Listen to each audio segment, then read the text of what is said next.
Oke guys, welcome back to Daily Charting with Toshi, di mana kita akan daily chart your favorite cryptocurrencies. Oke, dalam 24 jam terakhir, cryptocurrency market pump sebesar 6,61%.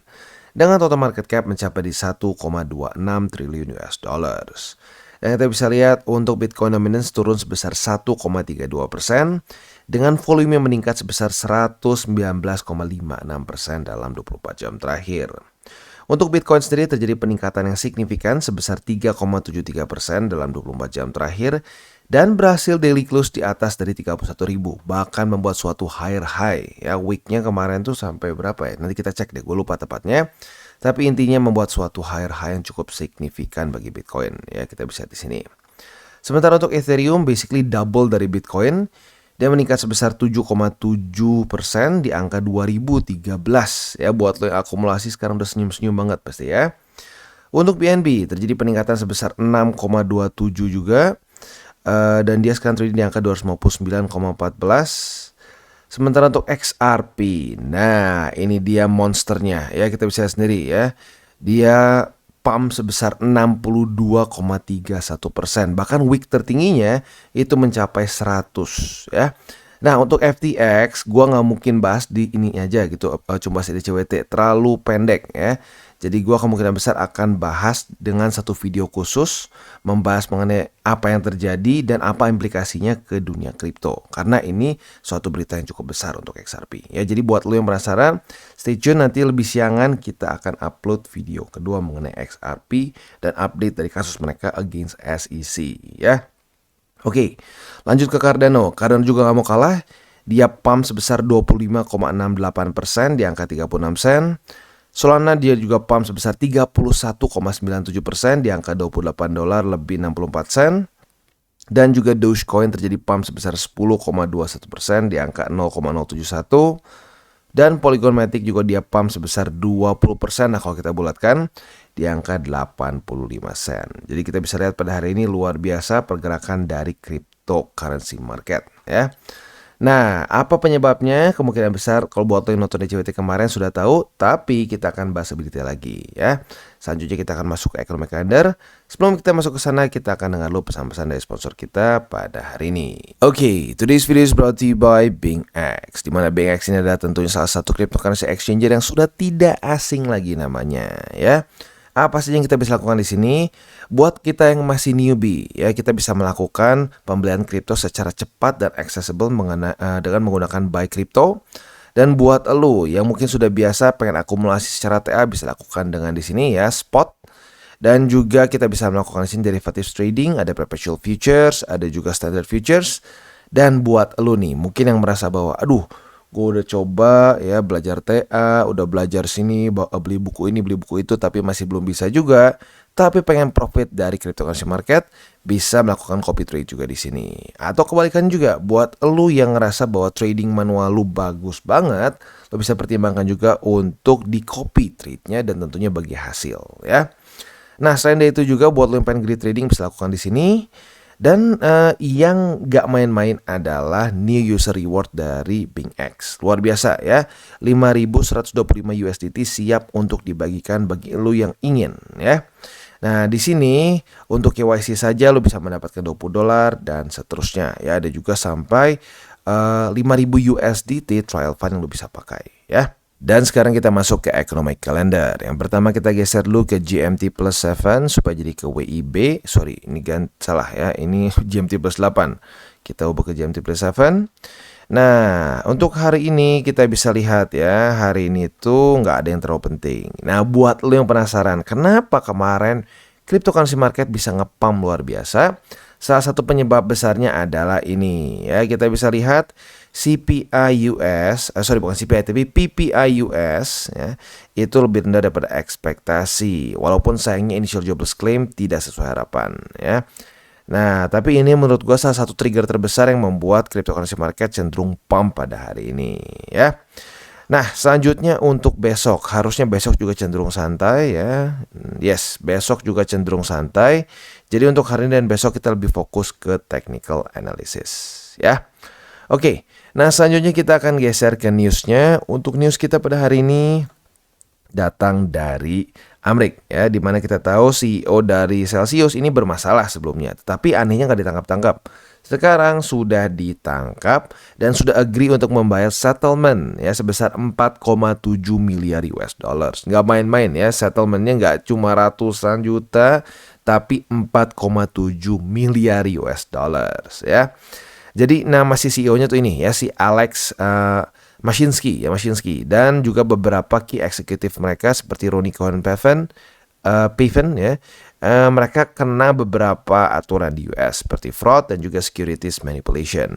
Nah, SEC yang kayak gini bener gitu loh. Udah ada kesalahannya, udah ada buktinya, silahkan disu gitu ya. Jadi untuk ini ya good, akhirnya SEC melakukan juga kerjaan mereka sebagai regulator ya.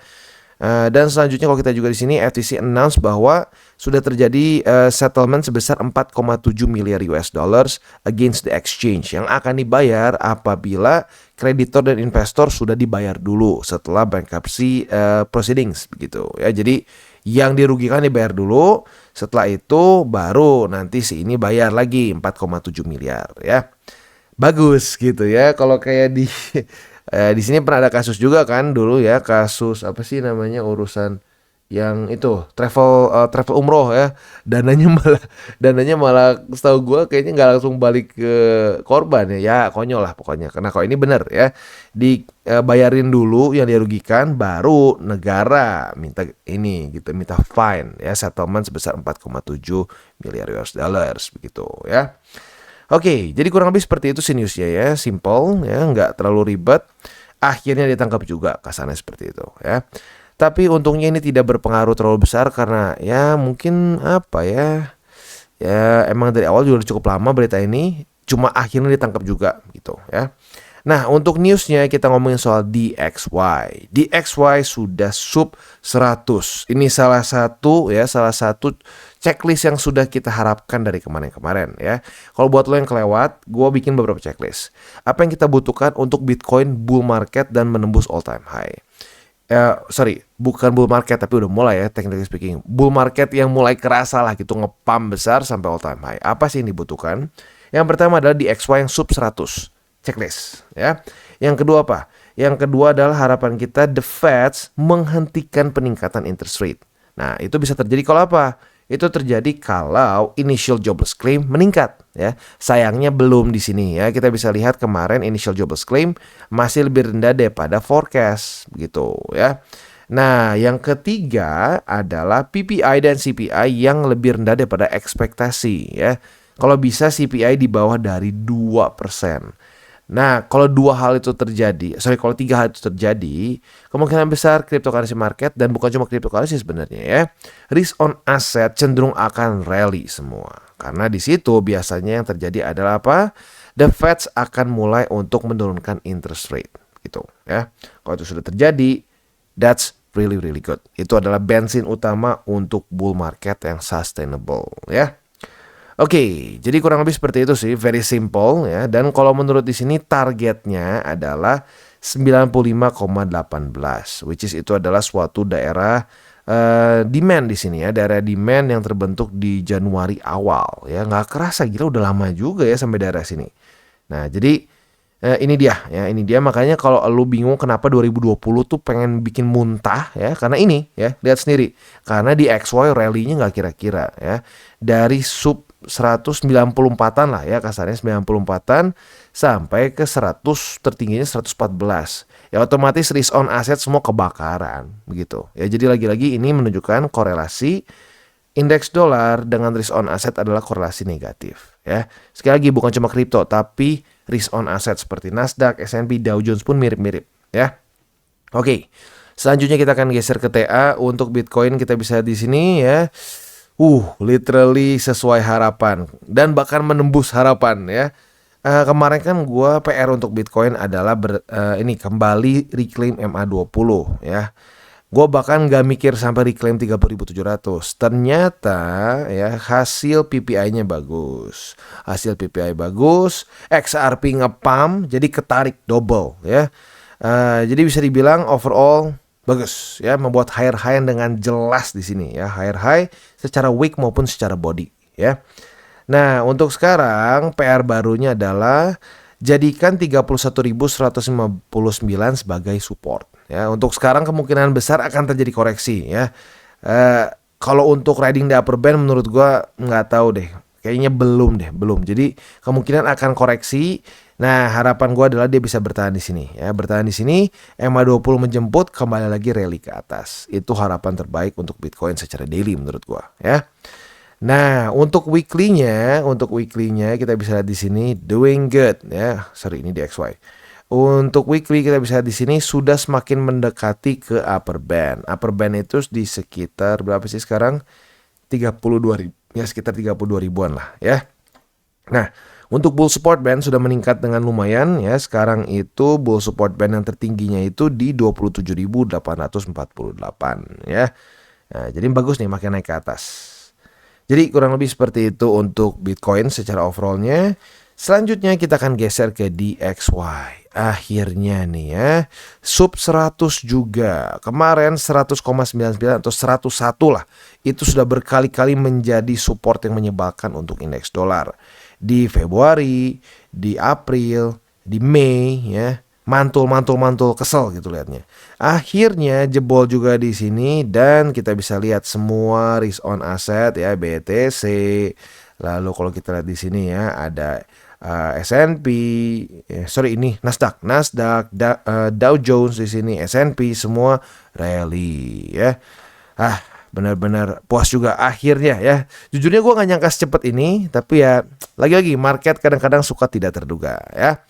Nah, jadi PR-nya untuk indeks dolar adalah jangan sampai daily close di atas lagi. Kalau bisa reject terus di sini, reject dan lanjut membuat lower low. Kemungkinan besar akan terjadi rally lagi karena kita bisa lihat RSI-nya saja sudah nembus 30 dan signifikan ya. Berarti sekarang itu di 24 di sini.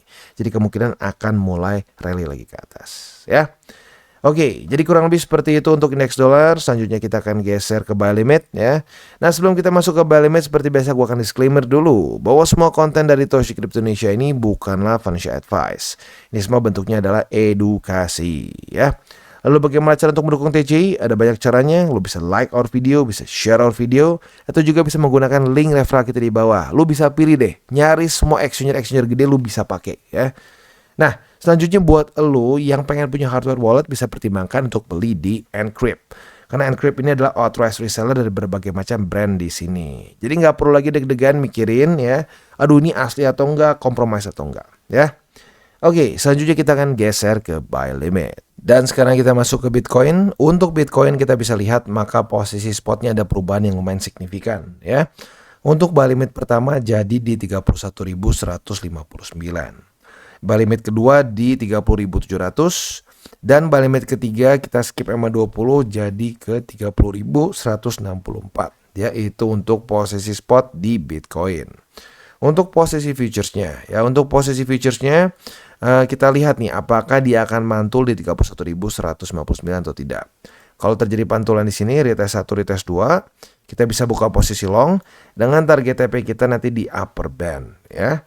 Sementara untuk posisi shortnya kita bisa pertimbangkan apabila terjadi retest 1 retest 2 di 31.943 sebagai resisten.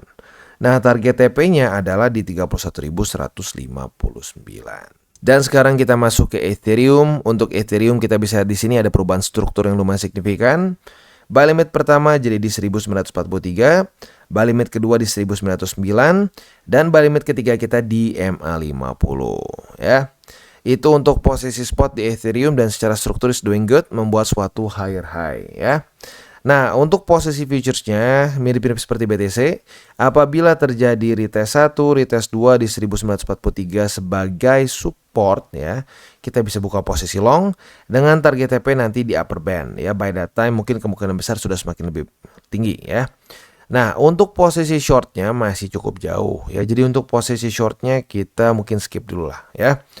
Jadi kurang lebih seperti itu untuk setup di Ethereum. Next kita geser ke Cardano, dan Cardano juga nggak main-main ya. Dia pump sebesar 23,39%. Kenapa? XRP ya. Buat lo yang penasaran apa yang membuat mereka semua jadi pump ya, nanti kita akan bahas betapa pentingnya kasus XRP ini untuk cryptocurrency market ya. Nah, buat lo yang penasaran nanti ini ya, jangan lupa itu nanti gua akan upload lebih siang ya. Untuk Cardano kita bisa lihat di sini dia literally nembus 1 2 3 4 5 6 struktur ya. Hati-hati. Ini artinya sedang dalam keadaan overbought ya. Struktur terdekat buy limit pertama adalah MA200, buy limit kedua adalah di 33 sen dan buy limit ketiga di 32 sen. Itu untuk posisi spot di Cardano.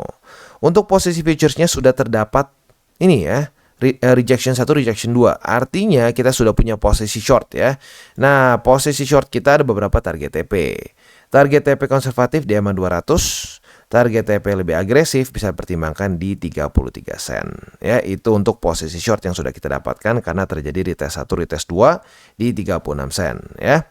Nah, untuk posisi longnya tinggal kita balik logikanya, kita lihat nih mantulnya di mana. Retest 1, retest 2, MA200 atau 33 sen. Kita lihat di mana. Kalau di MA200 target TP-nya di 36 sen. Kalau di 33 sen, nah target TP-nya ada dua. Yang konservatif di MA200, yang agresif di 36 sen. Dan selanjutnya kita geser ke Matic. Untuk posisi long di Matic kena target TP dan nggak main-main nembusnya ya. Matic dia rally atau pump sebesar 17,48% ya. Nah, dia menembus literally ini nggak tahu berapa struktur ya, banyak banget. Ya, jadi kita langsung skip aja struktur mana yang menjadi buy limit baru ya. Buy limit baru kita yang pertama adalah di 83 sen, buy limit kedua di 80 sen dan buy limit ketiga di 78 sen. Ya, itu untuk posisi spot di Matic ya. Nah, untuk posisi futuresnya kita sudah dapat posisi short karena dengan jelas dia reject di 85 sen. Jadi lagi-lagi walaupun pump sebesar apapun dia biasanya akan tetap kena resisten gitu ya, berhentinya biasa di resisten tertentu. Jadi lagi-lagi biasanya akan ada setup. Nah, buat lo yang jeli sudah dapat di sini posisi short. Target TP-nya di mana? Target TP-nya adalah di 83 sen ya. Itu kurang lebih untuk posisi short di Matic. Pas banget, RSI-nya juga baru saja overbought kemarin ya. Nah, untuk posisi longnya tinggal kita balik logikanya. Apabila terjadi retest 1, retest 2 di 83 sen sebagai support, kita bisa buka posisi long dengan target TP di 85 sen.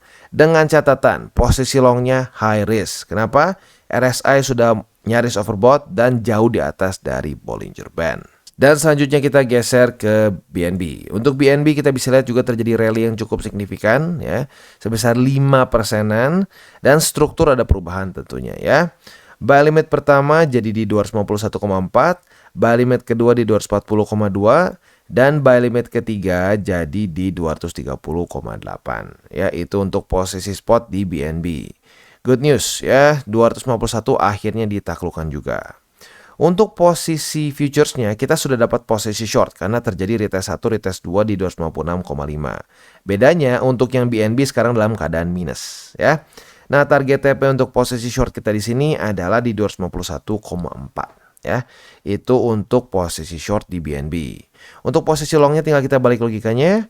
Retest 1, retest 2 di 251,4 sebagai support. Kita bisa buka posisi long dengan target TP kita di 256,5 ya. Jadi kurang lebih seperti itu untuk di BNB dan juga ending dari JWT kita pada hari ini. Seperti biasa gue ingatkan, jangan pakai uang panas, jangan over leverage, dan berpikirlah jangka panjang untuk kripto ya. Oke guys, jadi itu adalah akhir dari segmen DCWT kita pada hari ini. Dan jangan lupa bagi kalian yang merasakan manfaat dari segmen ini, jangan lupa untuk share ke teman-teman kalian. Dan apabila lu pengen mensupport channel kita, ya TCI, jangan lupa untuk menggunakan link referral kita di bawah. Nggak wajib ya, tetapi apabila lu menggunakan link referral kita di bawah, ada macam-macam ya, dari Bybit, Huobi, Maxi, toko kripto, dan banyak lagi ya. Ya, walaupun nggak wajib, tapi kalau menggunakan link referral kita, lu secara langsung membantu perkembangan dari TCI. Dan satu lagi, jangan lupa juga untuk join Telegram group kita, di mana kita bisa ngobrol-ngobrol santai mengenai dunia cryptocurrency secara dua arah. So, jangan lupa untuk like, subscribe, click the bell icon, and see you on the next video.